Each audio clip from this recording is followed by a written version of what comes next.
I'm actually like the big hair band, so the 80s kind of guy, like White Snake. Oh, and Kicks. Yeah, well, Dio, some of that stuff. Winger. Freely's Comet. Was Winger the one with the black and yellow spandex? That was Striper. Striper.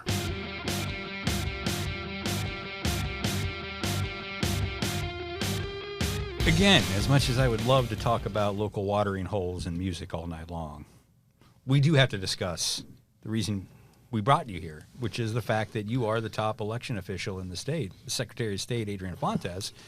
I want to thank you for coming on the show.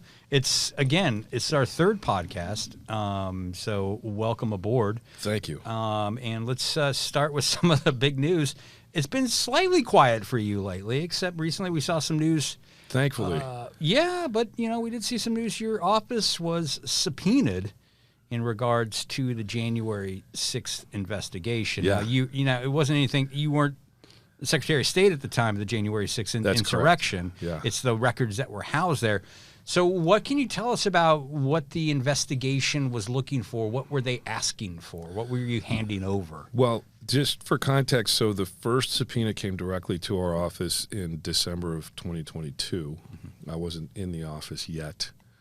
And then the second one came a couple of months ago, and that went to a law firm that had been representing the office.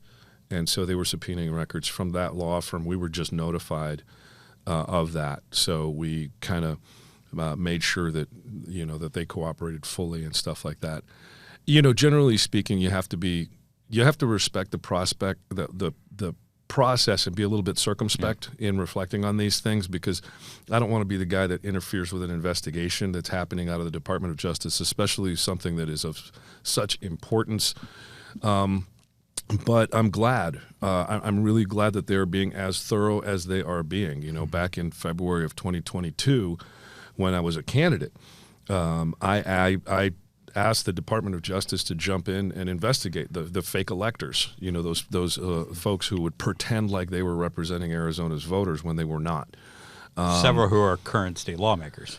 Well, yeah, and I think that's an absolute breach of the voters' trust. I think it's a violation of the 14th Amendment, frankly. But it is what it is. We're in the circumstance that we're in, and so we just move forward and comply with the process as thoroughly as possible, and hopefully justice will be met at the end of the road. And did you get a sense of what they were looking for? I mean, you're probably kind of limited to what you could say about this, I might think. But did you get a sense of maybe what kinds of things, where they're going with this investigation, from what they were asking for and Arizona's involvement in this? Well, what I can say is it's not inconsistent with what's been requested of a variety of different states, and we all know from a lot of public reporting what's been requested of different states, right? Communication by the Trump team to the various offices around the country that have been subpoenaed in similar ways, communications with lawyers, communications with other election officials. So those are the sorts of things, that we're seeing popping up across the country, and it would not be inconsistent of them to ask those sorts of questions here. And what do you make, though, too, kind of related to all this? We've seen some recent revelations being reported by the Washington Post and others about, pressure on former Governor Doug Ducey, and to be, maybe help overturn the elections. What have you been making about those reports coming out?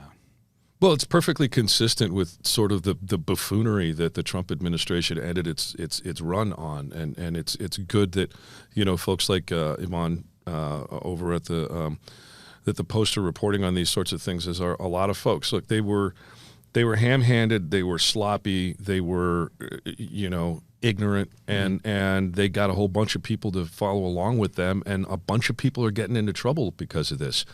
They broke the law. They tried to overturn a legitimate, safe, secure, accessible election.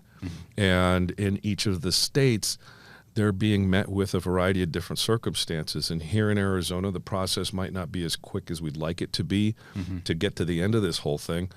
But I think most people are coming to realize that that the 2020 election was not a problem. It is the perpetuation of the lie that's the problem by these MAGA fascists, these folks who don't care about voters. They don't care about the election.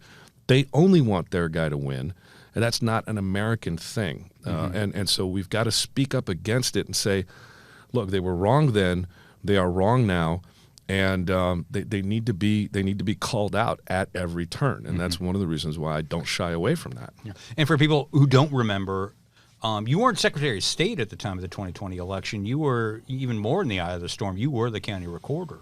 Yeah, I was in the odd position of being the chief administrator for the election, and I was actually on the ballot with Donald Trump. And my election resulted in the same result as Donald Trump, right? A very narrow defeat. The difference between myself and Donald Trump is I respect American voters. I respect the people, the regular citizens who run our elections, the friends and neighbors and retirees and folks who spent time and energy taking an oath of office to be fair in their execution of the office of running the election. They did the election. I respected them, and I peacefully turned over the office to Stephen Richer. And unfortunately, Donald Trump is, a selfish baby, and he's got all these other people convinced that there was something wrong with that election, with zero evidence, by the way. No, Let's never and nothing forget proven that. since then. Zero evidence. As long as even in their own nonsensical, Karen Fan's folly, that Cyber Ninja nonsense, the guy admitted in messages in that we've discovered now, he had no idea what he was doing. So the tomfoolery and the buffoonery continued beyond the election and beyond trying to overturn it into that nonsensical quote-unquote audit. Well, since you brought it up real quick, I don't want to get too off topic, but you brought up cyber ninjas. I mean, some people have said that maybe Attorney General should be looking at some of that, and because they got paid state money, taxpayer money, to perform this audit. Well, you know what? That falls into the purview of the Attorney General's office, and far be it from me to tell somebody else how to do their job. She's competent. She's got a great team, and we'll see what may or may not come of that. That is entirely within her discretion. I really appreciate the way you avoided that answering that question. Well, Dennis, I spent a lot of time. I spent a lot of time sitting across the table from guys like you. So I love that. It's not my purview, man. Not my purview. Well, I mean, it's not, and I want to. Look, I don't want anybody telling me how to do my job. Sure. Right, and while I will occasionally, as I did with that letter to the U.S. Attorney for the District of Arizona, suggest something, I just don't know enough about it to be able to comment intelligently on that. So I'll just leave it at that. And then too, the guy that came after you, Stephen Richer, they've been talking about speeding up the count. They're going to be, expanding your old office space and all this other stuff and getting more people there. And the idea is to try to get the count done quicker or more of the count done quicker. It'll still take 2 weeks to get a final result, but like 99% of the ballots could be counted a lot quicker now. I mean, how do you help, from your office now? Do you support that? How do you help get that done? Look, Stephen Richer's an earnest guy. Yeah. Okay, I think he was a little poorly informed going into the campaign in 2020. He did beat me. That's fine. Yeah. He's gotten a lot better since then, and he has, supported a lot of the programs that we started and really enhanced them. And he's done a pretty darn good job as county recorder. But there are still pieces of policy that I disagree with him on. Mm-hmm. This happens to be one of them. This is a case of the tail wagging the dog. Mm-hmm. We don't need to have quicker results. We don't need to have quicker results. We have accurate results right now. And we have economical results right now. It means it doesn't cost us an obscene amount of money to run our elections in Arizona. You can have elections. There's three things you can have. You can only have two. You can have accuracy, you can have speed, and you can have economy. Right now we have accuracy and economy. We may not have results as fast as people would like, but they are accurate. The problem that we have is the anxious folks, the news cycle folks, respectfully like you and a lot of these other folks, just want results faster for the story, right? A lot of the people in the Twitterverse. Well, I get it, but you've got your deadlines against my democracy. My democracy should win every time. Well, I mean, joking aside, I would agree that democracy trumps my deadlines. So the bottom line here is, for me, it's a question of, do we have a good process in Arizona? Yes, it's a perfectly good process with bumps in the road, admittedly, but the reality is, Stephen, I think, has moved into this space where, well, let's make some people happy and do this quicker. Why? There's zero reason why. I don't know of any really good reason why we should have quicker results, other than the fact that a ton of people right now are worried because our margins are narrower. You know, nobody cared about the speed of our results when John McCain was winning by 25 points. Sure. When we were a dark red state and it was reliable that Republicans were going to run the table, nobody cared how long it took. It doesn't take any longer now. In fact, we sped up the process under my administration. And in his first big election, Richard sped up the process even a little bit more. We're doing fine. Yeah. We're doing just fine. And I think this is just kind of a little bit of a hedge towards the really loud election enthusiasts, I'll say, which I think is unnecessary. But all of that having been said, he is the county recorder, and our elections are run by counties. And so if they feel like there are some processes that they'd like to adopt to do something that they think is better for their voters, I'm going to support them in a way that is, compliant with Arizona law, because my job is to support Arizona's counties and Arizona's election administrators. So if they want to, look at some other process or figure something else out and they need my office's help, absolutely, I'm going to help them. Whether or not I think it's misguided is irrelevant. Well, let me make one pushback then, an argument for why maybe you to speed up the elections, and that might be, customer satisfaction. I've heard plenty of elected officials and stuff say, they look at this public they serve as almost like customers out there. Like if you had a restaurant and they love the cost of your meals and the taste of your meals, only, they just wanted them faster and didn't want to wait long. Wouldn't you try to figure out a way to satisfy that need, that desire out there if you could? No, because that's a false analogy. This isn't a private enterprise. Mm-hmm. This is government.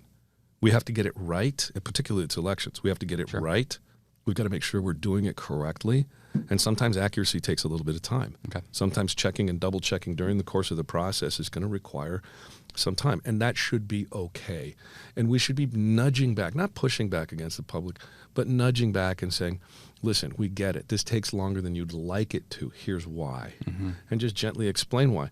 Nobody likes the IRS, but they're a necessary evil in our society. We've got to have someone to make sure that we collect our taxes. There's a whole bunch of things about government that people don't like, but we don't just go automatically changing everything just because some people who are loud may have a personal preference. Mm-hmm. This is one of those areas where I think election administrators particularly, they need to gently explain these things take time because, for example, in 2022, we had candidates telling everybody, show up on the last day with your early ballot. Well, that's why it took so long. Yeah. Because we had a whole bunch of people saying, we don't trust the process. We're going to show up on the last day. Well, guess what? Your results are going to get slower. And then they complain that the results take too long. And it's like, you're causing a problem and then you're complaining about a problem. So we got to take care of that. Well, and that wasn't like a new thing because, for a while now, during your administration and prior administration, people were encouraging voters to drop off their early ballots, before the last weekend of the election, so those could get counted. Because it's people like me, I do admit this, I fill out my ballot on election day and drop it off on election day because I like to wait until the last day of the election to actually vote. You're a troublemaker. I am a troublemaker, and I fully admit that. But it's been out there that people have been urging, election officials have been urging folks for a long time to do that. And then all of a sudden in 22, you had Republicans saying, don't do that. And everybody knew it was going to cause a longer count. And here's the irony of it. Republicans created the early voting system in Arizona. Yeah. They created the ballot by mail system in Arizona. They were masters at making sure that they could get their voters out early so that their chase of those people who haven't voted yet was very effective. They did that really, really well. Mm-hmm.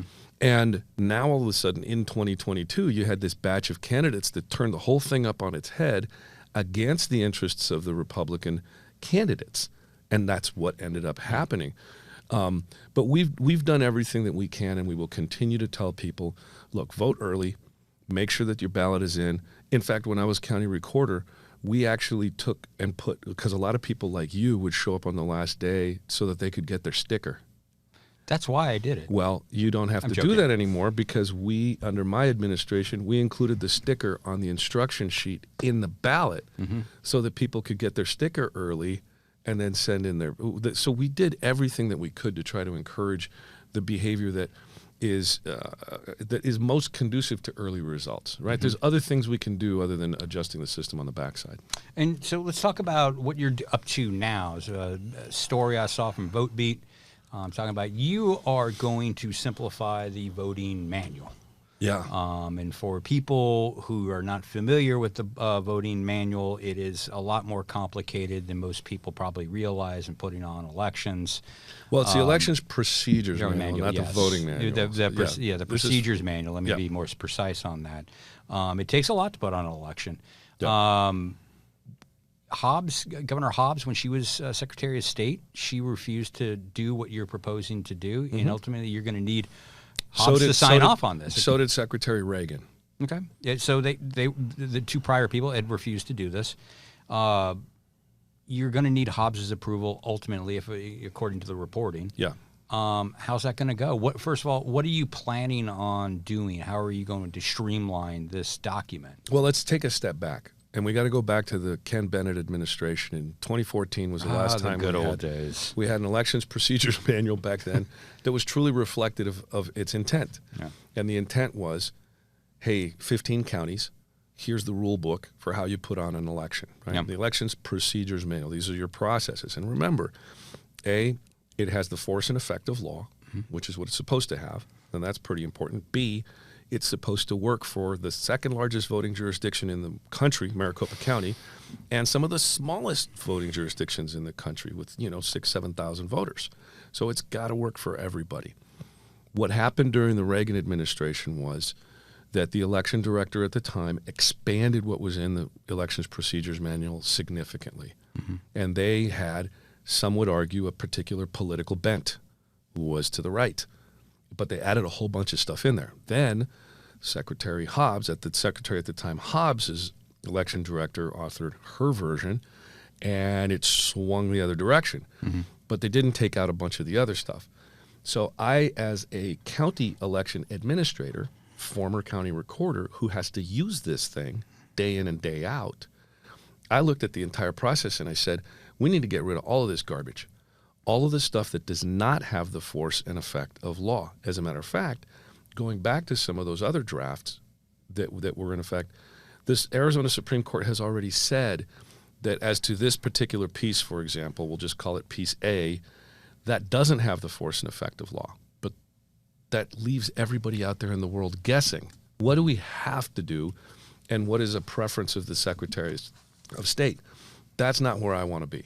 I want to be a place where the counties can rely on the manual that they have helped build because they've been every step of the way involved. They can rely on the fact that this entire thing has the force and effect of law. It doesn't have a bunch of extraneous stuff in it, either to the political left or to the political right, and that's how we're going to put on our elections. Those are the rules. That was my goal, and we're doing pretty well to get there. And it seems like you want to give, at least from what I'm reading here, county recorders a little bit more leeway. It says here, you got a subtitle here, it says Fontes changes shall to may.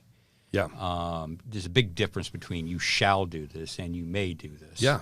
Well, look, what are we talking about? What are you giving them more, discretion doing? Well, there's a variety of different things that I think they should have more discretion on, particularly because we have such a diversity of space, right?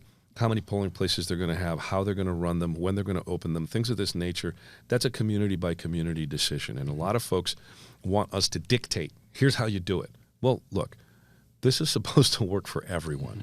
And things in Clifton, Arizona are very different than they are in Flagstaff, and that's very different than they are in downtown Phoenix. And so when you have county recorders who are constitutionally elected officers, right? Our Constitution calls for a county reporter. They're independently elected by their own communities. They should have discretion in the areas where the law doesn't decisively say they have to do a thing. It's not my place as the Secretary of State to impute my judgment to say you have to if the law doesn't absolutely require that thing. So what I'm doing is, to a great degree, removing what was political judgment this direction and that direction and replacing it with here's what the law generally says.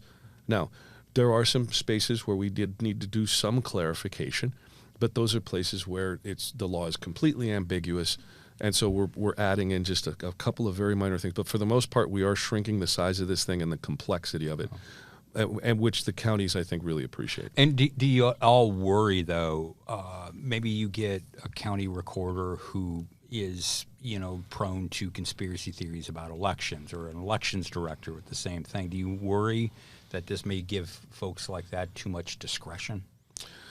Well, we have remedies for that. They're Okay. called elections, All and immediate remedies are called courts. Okay. And we have a process. Look, we're never going to have perfect public officials anywhere at any level in any office. That thing doesn't exist. What does exist, though, is faith, and that's civic faith. Mm-hmm.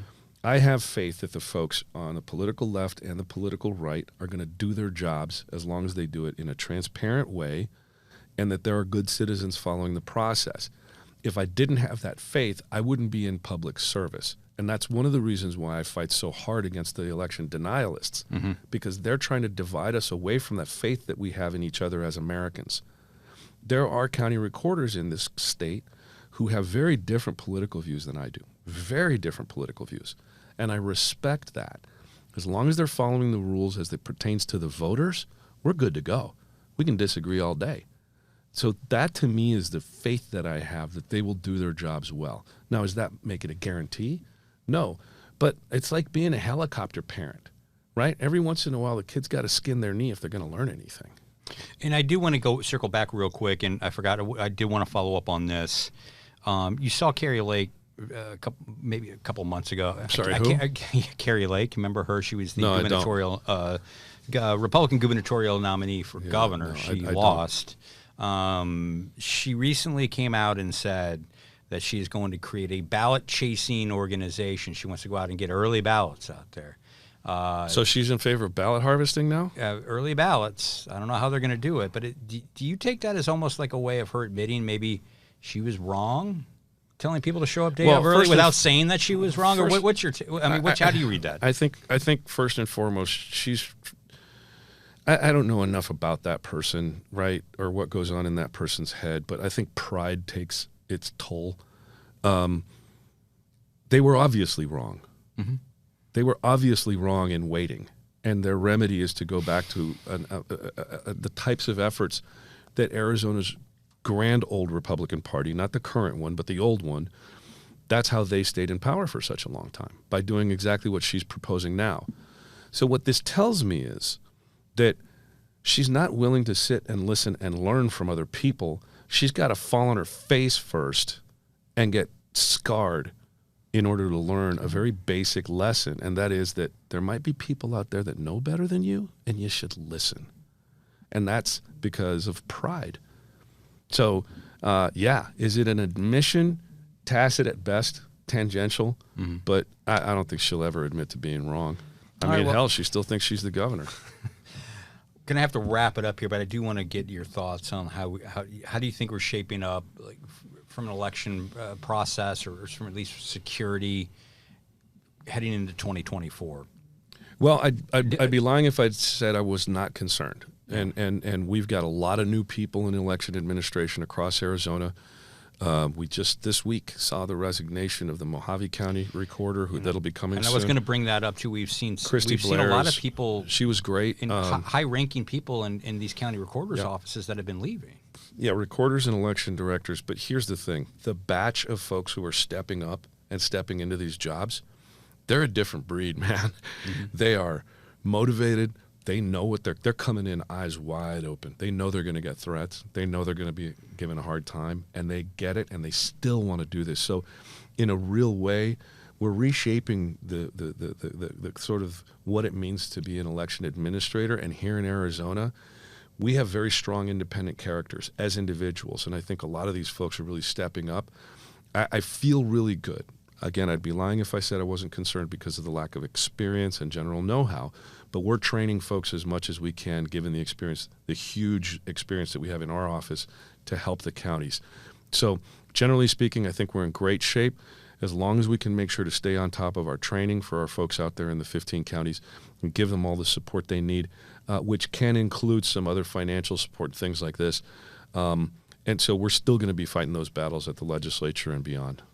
All right. Well, thanks a lot. Anything else you want to say? But next time we should just do music, food. Any recommendations, like top 5 hair metal bands, since you're an aficionado? No, but I will say this. I remember when I graduated from high school, a March Out song was "Here I Go Again on My Own." Going down the only road I've ever known, like a drifter. The Time of Our Life alone. song of... Yeah, that was our class song. Yeah. It was great. Your producer was dying. Colin gets it, man. Good Colin times. gets it. Late 80s were good Colin times. was a big Skid Row man, if I remember. Slave to the grind. It's always I don't good to be remember here, it that Dennis. way, Always good to be here. All right, man. Thanks a lot. Take care.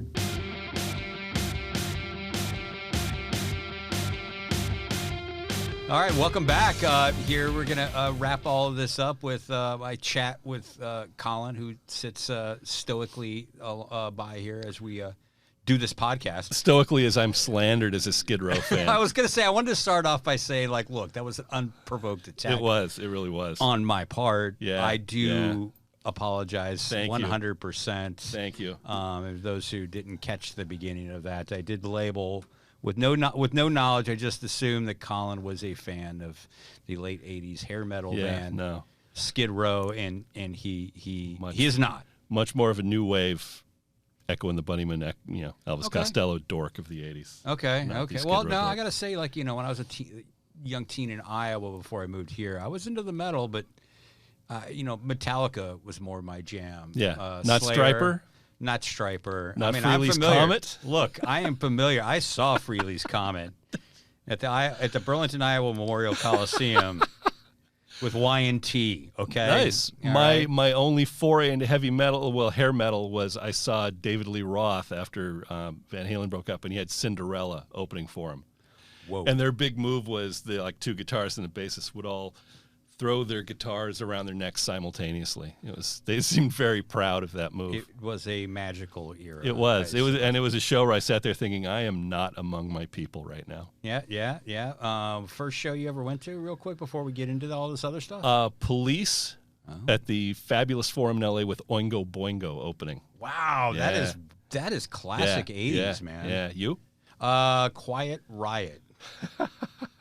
Burlington, Iowa. Nice. I was very young. Yeah. So, yeah, the other show that sticks out around that period, too, I saw Dokken. Oh, nice. Yes. Yeah. There we go. Yeah. Rockin' Dokken. All right. Enough music chat here. Yes. So, big story of the week. Well, one of the big stories of the week. The Wendy Rogers thing with Hunter Biden. I don't know how to phrase this. X-rated pictures. Yes. And so you reported on that Thursday, and now David Cook is getting involved. Yeah, let's. Recap real quick. Remember, Wendy Rogers, kind of a an anti-porn crusader, posted some what can only be described as some X-rated or very explicit photos of Hunter Biden, and she reposted that on her Twitter page. It's since been taken down. And Senate President Warren Peterson sent a statement to us that said basically it was an accident, that she didn't know that those images were contained in the video that she reposted, even though she reposted and commented on it. So that was the story the other day. And then here on Friday, we get word that Representative David Cook says he is going to primary Wendy Rogers next year in the 2024 election. And that's two fairly conservative people. I mean, that's a challenge that's sort of right in her wheelhouse. Those are her. He's going after her people. Yeah, and the question is going to be for Mr. Cook is how much money can she raise? For people who aren't familiar with Wendy Rogers, she is a prolific fundraiser. She does have a national base in which she gets her money from because she has traveled the state promoting election misinformation, conspiracies, unproven claims about election rigging and fraud. She's been rewarded handsomely for that, from, raising, seven figures, over $1 million for a state lawmaker. I mean, it's unheard of to raise that kind of cash, and she has done that. So that is something that Mr. Cook, if he does follow through with this and does challenge her in a primary, is going to have to deal with. And that is going to be, it's a lot of money, and it's a big sprawling district. And money is going to matter a lot there. I mean, Mr. Cook is going to start with a base of support in Pinell County where he lives represents that. It's going to be, and it will be a challenge. It's, I'm not too familiar with the numbers in that district right now or how much they've changed. It's an issue he's going to have to face, though, when you're facing somebody with that kind of cash. And the issue really probably comes down to how much has she annoyed supporters with issues like this. Because politically, they're pretty similar. I mean, she's no stranger to controversy. She had prepared a video speech. It was aired at a white nationalist conference in Florida. In that speech, she had called for perceived enemies to be hanged at the gallows. That doesn't seem to hurt her politically at all. So nothing new there. I mean, would this put this latest incident, be the straw that breaks the proverbial camel's back? That's hard to say. I would be skeptical at this point. Yeah. I think there are definitely probably Republicans that are tired of the shenanigans and the bad headlines and things like that. But, I think, too, she's got some really strong support. Maybe, David Cook could prove us all wrong and pull it off. We'll have to see. And David Cook, not necessarily someone who's been immune to negative headlines here and there during the course of his career. No, he's definitely not been immune to negative headlines. Obviously, you can look up, there's some accusations back in the day that, he was having an inappropriate relationship with an agricultural lobbyist. He was on the agricultural committee.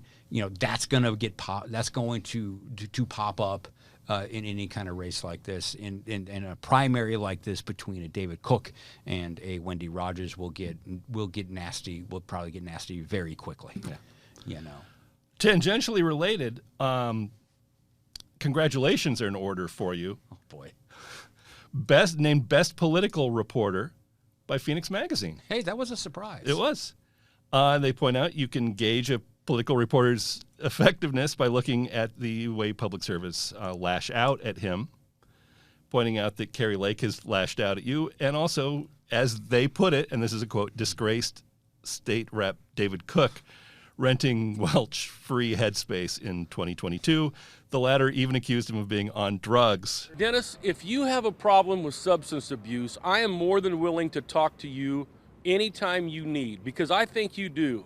Because you call me and other members late at night, and I'm thinking about going and seeing your editor. So congratulations, well deserved. Well, it was funny. That was a real surprise to me. I didn't know that was even a consideration. And somebody sent me a pic of the video of the magazine they were reading, and I'm like, what's going on here? Was that this year? So really cool. I'm glad they did that, and thank whoever did that. I think it was a readers poll.